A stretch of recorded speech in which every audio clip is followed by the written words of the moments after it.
আলহামদুলিল্লাহ আমরা এখন জিকির করলাম। কার জিকির করলাম? আল্লাহ পাকের জিকির করলাম। জিকির শুধু আল্লাহর হবে। কার হবে? কোন মানুষের জিকির হবে?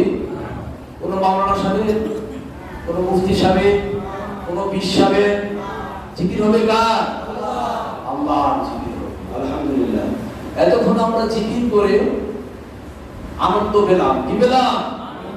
আনন্দ পেলাম। মুমিন জিকির করে ইবাদত বন্দেগী করে আনন্দ পায়। আর যে মুমিন সে তাস জুয়া খেলে সিনেমা দেখে আনন্দ পায়। তাহলে আমরা কি মুমিন হতে চাই না মুমিন হতে চাই? আমরা মুমিন। আমরা আলহামদুলিল্লাহ সবাই মুমিন। আমরা কি মুমিন? দেখেন ঈদে মিলাদুন নবী, নবী করিম সাল্লাল্লাহু আলাইহি ওয়াসাল্লাম জন্মের আজকে ঈদ, জন্মের খুশি। এইটা আপনি যদি এই দিনে যদি খুশি হতে না পারেন তাহলে তো আমরা মনে করবো যে নবীর জন্মদিনে যদি আপনি খুশি না হন তাহলে আপনি হতভাগা। আপনি কি হতভাগা? কপাল পোড়া। আপনার ঘরে একটা নতুন সন্তান জন্মগ্রহণ করলে আপনি কত খুশি হন, আনন্দে পাগল করা হয়ে যান, আত্মহারা হয়ে যান।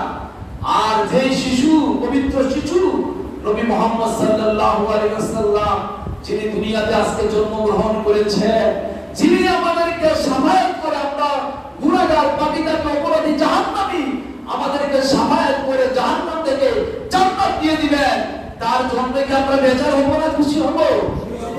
অবশ্যই খুশি হব। যে খুশি হয় না সে হতভাগা, কপাল পোড়া। এজন্য খুশি হতে হবে। আমরা কিভাবে খুশি? আমরা আল্লাহর ইবাদত বন্দেগী করে খুশি। মুমিন ইবাদত করে খুশি হয়, আনন্দ পায়, অন্তরে তৃপ্তি পায়। বলি আলহামদুলিল্লাহ। আবার আরেক ভাইয়েরা আছে যে না এটা সিরাতুন নবী করতে হবে, এটা মিলাদুন নবী না। কি করতে হবে? সিরাতুন নবী করতে হবে। আর সিরাতুন নবী শব্দের জন্য নবীর চরিত্র। সিরাতুন নবী শব্দের অর্থ কি? নবীর চরিত্র। নবীর চরিত্র নিয়ে আলোচনা। ভাইয়েরা, অনেক ভাইয়েরা মাহফিল করে সিরাতুন নবীর মাহফিল আজকে দিনে করতেছে। আর মিলাদুন নবীর অর্থ হলো নবীর জন্মদিন। তাহলে নবীর জন্ম আগে না চরিত্র আগে?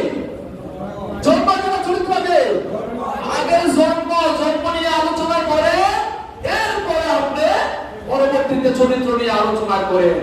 আপনি মুসলমানের সবাই মুসলমানের আলোচনা করবেন না, মুসলমানের আনন্দ উপভোগ করবেন না। মুসলমানের সময় কি আপনি বিয়ার গীত গাইবেন? এটা গ্রহণযোগ্য হয়? গ্রহণযোগ্য হয় না। আজকে নবীর জন্মদিন, আজকে আমরা জন্মদিনের আনন্দ করব।